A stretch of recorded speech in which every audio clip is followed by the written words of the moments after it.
नमस्कार जोहार दोस्तों। जोहार क्लासेस में आपका हार्दिक स्वागत एवं अभिनंदन। दोस्तों, हम राजस्थान का इतिहास पढ़ रहे हैं जिसमें हम मेवाड़ के गोहिल वंशों को पढ़ रहे थे, जिसमें 10वीं की जो पुस्तक है उसके अनुसार जो इम्पोर्टेंट शासक हैं उनको हमने देखे थे। गोहिल वंश के प्रतापी शासकों का क्या क्या योगदान रहा था उनके बारे में हमने पढ़ा था। आज गोहिल वंश के अंतिम शासक गोहिल वंश के अंतिम शासक रावल रतन सिंह के बारे में पढ़ेंगे कि रावल रतन सिंह का मेवाड़ में क्या योगदान रहा था। रावल रतन सिंह के बारे में एग्जाम में क्वेश्चन किस प्रकार से पुट ऑफ होते हैं आपको मैं जो यहाँ जो बोर्ड पर लिखा हुआ है वो बताऊंगा। और आप लोग वैसे भी सब जानते हैं रावल रतन सिंह के बारे में कि जो अलाउद्दीन खिलजी का जो आक्रमण करना मेवाड़ पर क्या कारण था, क्या वजह थी। लेकिन इससे पहले ज़्यादा बात ना करके हम हमारे चैप्टर की ओर बढ़ने की कोशिश करेंगे। लेकिन आज मैं आपको याद कर दूं कि मैं जो हमेशा आपको जो पढ़ाता हूँ वो 10वीं की ये जो मूल पुस्तक है जिसका नाम है राजस्थान का इतिहास एवं संस्कृति। यह पुस्तक वर्तमान समय में सरकार के द्वारा इसको बंद कर दी गई है, लेकिन यह पुस्तक प्रमाणित है कि सरकार के द्वारा छपी हुई पुस्तकों को हम चैलेंज भी कर सकते हैं। अगर कोई क्वेश्चन गलत पुट ऑफ होता है तो आरपीएससी को भी चैलेंज कर सकते हैं और सरकार को भी चैलेंज कर सकते हैं। इसलिए मैं मूल किताबों के द्वारा ला रहा हूँ और मैंने जो पढ़ा है उसमें कुछ इसमें अधूरापन भी है, लेकिन दिया अच्छा है। तो हम हमारे मूल चैप्टर की ओर बढ़ते हैं। चलो, गोहिल वंश। गोहिल वंश के अंतिम शासक को पढ़ रहे हैं जिनका नाम है रतन सिंह। रतन सिंह का समय है 1302 से 1303। ये सत्र इंपॉर्टेंट कर देना, एग्जाम में प्रश्न कर सकता है कि रावल रतन सिंह का समय कहां से कहां तक माना जाता है। 1301 से 1302, 1302 से 1303, 1303 से 1304, 1305 से 1306। तो आपको याद रखना है कि रतन सिंह का समय 1302 से 1303 का समय है। 1 साल तक ही इन्होंने शासन किया है। आगे देखें, अलाउद्दीन खिलजी का आक्रमण 1303 ईस्वी में। अलाउद्दीन खिलजी का आक्रमण कब हुआ? चित्तौड़ पर 1303। कारण क्या कारण था आक्रमण करने के पीछे? तो अलाउद्दीन की साम्राज्यवादी महत्वाकांक्षा और चित्तौड़ की सैनिक व व्यापारिक उपयोगिता। हर कोई राजा का पहला कारण होता है कि साम्राज्यवादी नीति को बढ़ावा देना। इधर देखिए, अलाउद्दीन खिलजी दिल्ली का शासक, और वो चाहता था कि क्यों ना चित्तौड़ को भी अपने अधीन किया जाए। और चित्तौड़ के या मेवाड़ के राजा दिन प्रतिदिन शक्तिशाली होते जा रहे थे और मेवाड़ के शासक दिल्ली के अधीन काम नहीं करते थे। इसलिए अलाउद्दीन भी चाहता था कि चित्तौड़ को भी मैं प्राप्त कर लूं। और व्यापारिक दृष्टि से भी ये काफी इंपॉर्टेंट था। कौन? चित्तौड़। क्योंकि चित्तौड़ का किला जो है इधर गुजरात और इधर दिल्ली, इनके दोनों के बीच में सेंटर में पड़ता है। तो गुजरात से आते हुए लोग भी वहां ठहर सकते हैं और दिल्ली से आकर भी ठहर सकते हैं। इसलिए भी वो प्राप्त करना चाहता था चित्तौड़ के किले को। आगे देखें, पद्मावत के अनुसार, पद्मावत एक रचना है मलिक मोहम्मद जासी की। ये पद्मावत रचना किसकी है? मलिक मोहम्मद जायसी की रचना है। पद्मावत के अनुसार 1540 ईस्वी में, तब 1540 ईस्वी में मलिक मोहम्मद झांसी द्वारा लिखित पद्मावत में आक्रमण का कारण रतन सिंह की पत्नी को प्राप्त करना बताया गया है। पद्मावत में क्या बताया गया है? मलिक मोहम्मद जायसी ने जो पद्मावत जो लिखी है 1540 ईस्वी में, इसमें यह बताया गया है कि चित्तौड़ पर आक्रमण करने के पीछे कारण क्या था अलाउद्दीन का, कि रानी पद्मिनी को प्राप्त करना चाहता था। कौन? अलाउद्दीन। किसकी रानी? रानी रतन सिंह की पत्नी पद्मिनी को प्राप्त करना चाहता था, इसलिए उसने युद्ध किया था। ऐसा कौन कहता है? कौन कहता है? पद्मावत के का रचनाकार मलिक मोहम्मद जायसी कहता है, मैं नहीं कह रहा हूं। आगे देखें, डॉक्टर दशरथ शर्मा इस मत को मान्यता देते हैं। इधर एक इतिहासकार है हमारे डॉक्टर दशरथ शर्मा, वो भी इस मत को मान्यता देते हैं। किस मत को? कि सही, यानी कि पद्मावत के आक्रमण का कारण रतन सिंह की पत्नी को प्राप्त करना ही बताया गया है। किसका कहना है? डॉक्टर दशरथ शर्मा। तो प्रश्न आ सकता है कि राजस्थान के कौन से इतिहासकार के द्वारा रानी पद्मावती को प्राप्त करने का कारण अलाउद्दीन खिलजी का कारण के कौन था? तो डॉक्टर दशरथ शर्मा का कहना था। ठीक, नेक्स्ट आगे देखिए, युद्ध और शहादत। युद्ध और शहादत। रतन सिंह और उनके सेनापति, ये याद रखना, ये दोनों सेनापति इंपॉर्टेंट है। ये जो 10वीं की पुस्तक में लिखी हुई हूबहू लाइनें हैं, कोई इसमें फेरबदल ज्यादा मैंने नहीं किया है। देखना, युद्ध और शहादत, जब युद्ध हुआ उस समय की कहानी है। रतन सिंह और उनके सेनापति कौन? गोरा और बादल युद्ध में वीरता पूर्वक लड़ते हुए वीरगति को प्राप्त हुए। रानी पद्मिनी ने 1600 महिलाओं के साथ क्या किया? जौहर किया। क्या किया? जौहर किया। तो प्रश्न आ सकता है, रानी पद्मिनी ने जब चित्तौड़ पर 1303 पर जब आक्रमण हुआ अलाउद्दीन खिलजी का, उस समय कितनी महिलाओं के साथ में जौहर किया था? तो कितनी महिलाओं के साथ में जौहर किया था? 1600 महिलाओं के साथ में रानी पद्मिनी ने जौहर किया था। समकालीन इतिहासकार, यानी कि रतन सिंह के समय, या फिर कह सकते हैं हम अलाउद्दीन खिलजी के समय, उस समय समकालीन इतिहासकार कौन कौन रहे थे? वहां से भी प्रश्न आ सकता है। तो समकालीन इतिहासकार, अमीर खुसरो इस युद्ध में अलाउद्दीन के साथ था। अलाउद्दीन ने जब 1303 पर चित्तौड़ पर आक्रमण किया, उस समय अमीर खुसरो इस युद्ध में अलाउद्दीन के साथ मौजूद था, यह बताया जाता है। इसके अनुसार, 10वीं की पुस्तक के अनुसार, उसने अपने ग्रंथ खजाइन उल फुतूह में इस आक्रमण का सजीव वर्णन किया है। यानी कि अमीर खुसरो के द्वारा लिखी हुई पुस्तक या अमीर खुसरो का ग्रंथ कौन सा है? खजाइन उल फुतूह। खजाइन उल फुतूह में अमीर खुसरो ने किस युद्ध का वर्णन किया है? किस युद्ध का वर्णन किया है? चित्तौड़ का पहला युद्ध या पहला साका, उसका वर्णन किया है।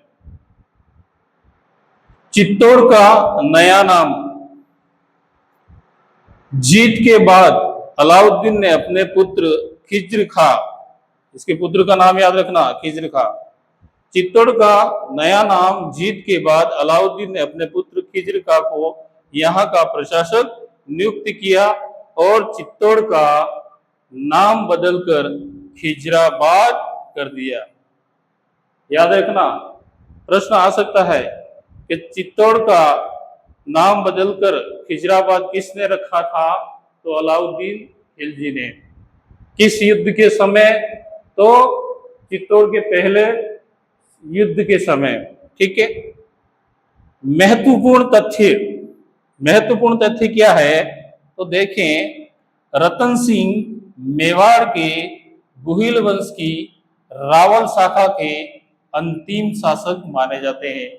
इस लाइन से भी प्रश्न आ सकता है कि मेवाड़ के रावल शाखा के अंतिम शासक कौन थे।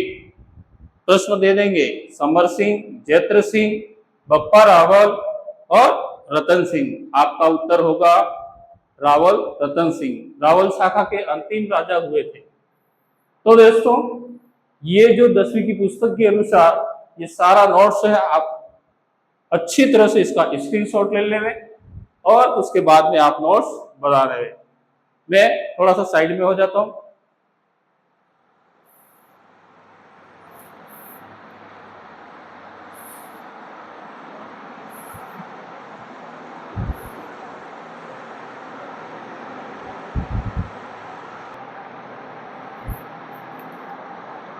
कुछ चीजें और दोस्तों देख लेते हैं हम। ये 10वीं की पुस्तक के अनुसार नोट्स था। कुछ चीजें और हमें मिलती है जानकारी के बारे में, वो हम और देखेंगे कि रावल रतन सिंह के बारे में क्या जानकारी है। तो रावल रतन सिंह के पिता का नाम, पेन नहीं चल रहा है, एक सेकेंड दोस्तों। रावल रतन सिंह के पिता का नाम अगर पूछे तो उनके पिता का नाम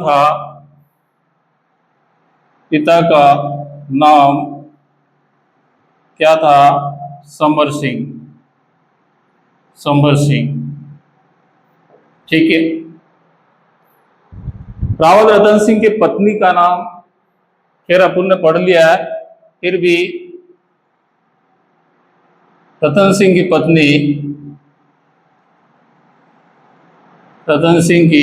पत्नी कौन?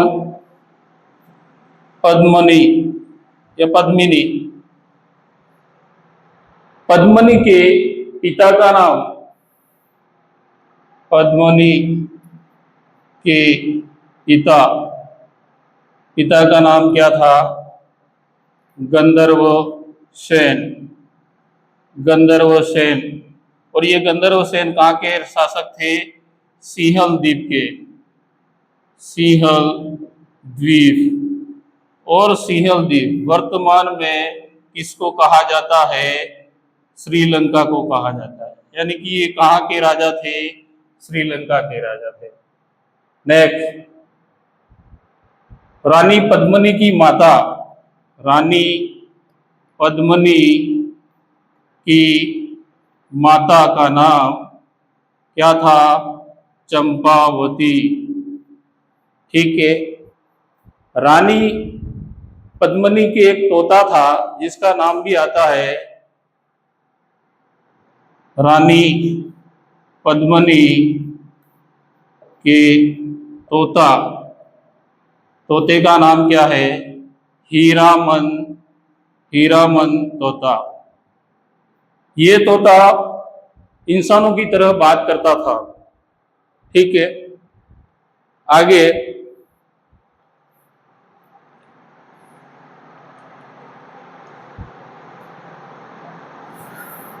रतन सिंह के सेनापति कौन? गोरा व बादल। देखिए,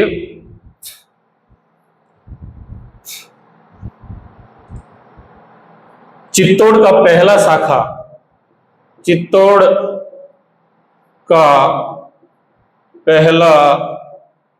शाखा कब हुआ था?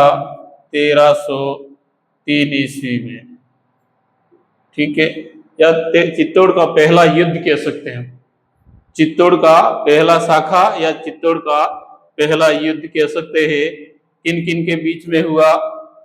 इधर सामने की टीम में एक आदमी कौन? रावल रतन सिंह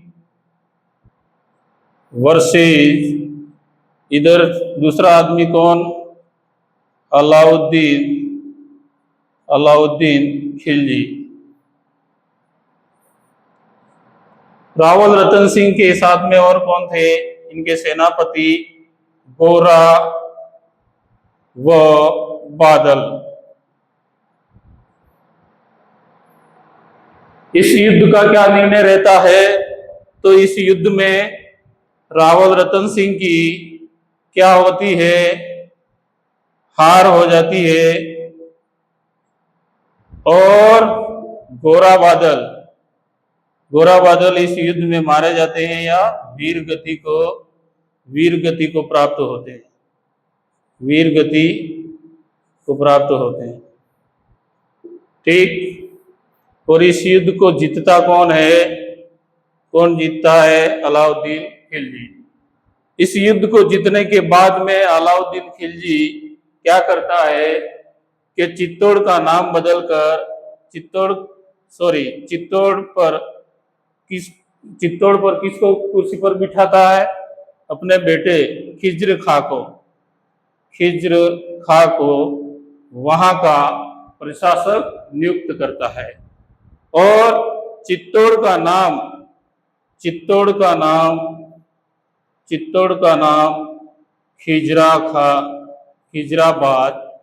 खिजराबाद कर दिया जाता है। ठीक है। उसके बाद में दोस्तों, वैसे अलाउद्दीन खिलजी का युद्ध करने का महत्वपूर्ण कारण क्या था? तो यहां देखें, युद्ध का अलाउद्दीन का चित्तौड़ आक्रमण का कारण पहला कारण अगर माना जाए तो पहला कारण है चित्तौड़ का भौगोलिक व सामरिक महत्व। देखिए दोस्तों, चित्तौड़ दुर्ग दिल्ली और गुजरात के दोनों के बीच में सेंटर में था, इसलिए अलाउद्दीन चित्तौड़ दुर्ग को भी प्राप्त करना चाहता था। नंबर दूसरा कारण है मेवाड़ की बढ़ती शक्ति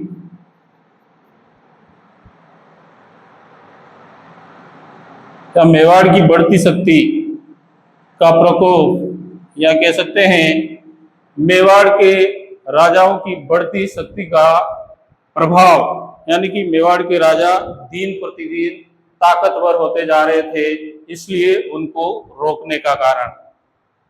तीसरा कारण रानी पद्मिनी को प्राप्त करने का कारण। ठीक है। इस तरह से दोस्तों यह चैप्टर हमारा आज पूर्ण होता है। दोस्तों, मेरे द्वारा लाया गया वीडियो आपको अच्छा लगे, अधिक से अधिक लाइक करें, शेयर करें, सब्सक्राइब करें। और मैं चाहता हूं कि दक्षिणी राजस्थान में आपके लिए निःशुल्क सेवा लेकर आ रहा हूं, तो मुझे कुछ भी नहीं चाहिए, आपके लिए निःशुल्क सेवा दे रहा हूं। सिर्फ इतना करें, मेरे वीडियो को अधिक से अधिक शेयर करें और सब्सक्राइब करें, लाइक करें।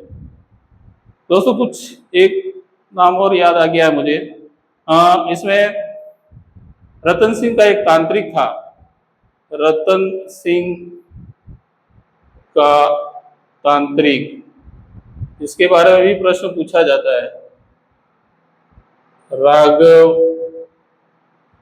राघव चेतन, ये किरदार भी बहुत महत्वपूर्ण किरदार है। बताया जाता है कि युद्ध करवाने के पीछे कारण इसका भी हाथ रहता है। ये मैं नहीं कहता हूं, 9वीं की पुस्तक कहती है, 10वीं की पुस्तक में नहीं है। कि कहा जाता है कि राघव रतन सिंह चुपके से रानी पद्मिनी को देखा करता था, और ऐसा भी कहा जाता है कि रानी पद्मिनी इतनी सुंदर थी, ऐसा पुस्तकों के अनुसार कहा जाता है, इतनी सुंदर थी कि पानी जब भी पीती थी, कहते हैं गले का पानी भी शायद नजर आता था, नजर आता नहीं है, लेकिन ये किंवदंतियों के अनुसार कहा जाता है। तो ये चुपके से रानी पद्मिनी को देखा करता था। तो रतन सिंह को पता चल गया और रतन सिंह ने राघव चेतन को अपने दरबार से बाहर निकाल दिया और राघव चेतन नाराज होकर किसके शरण में चला गया?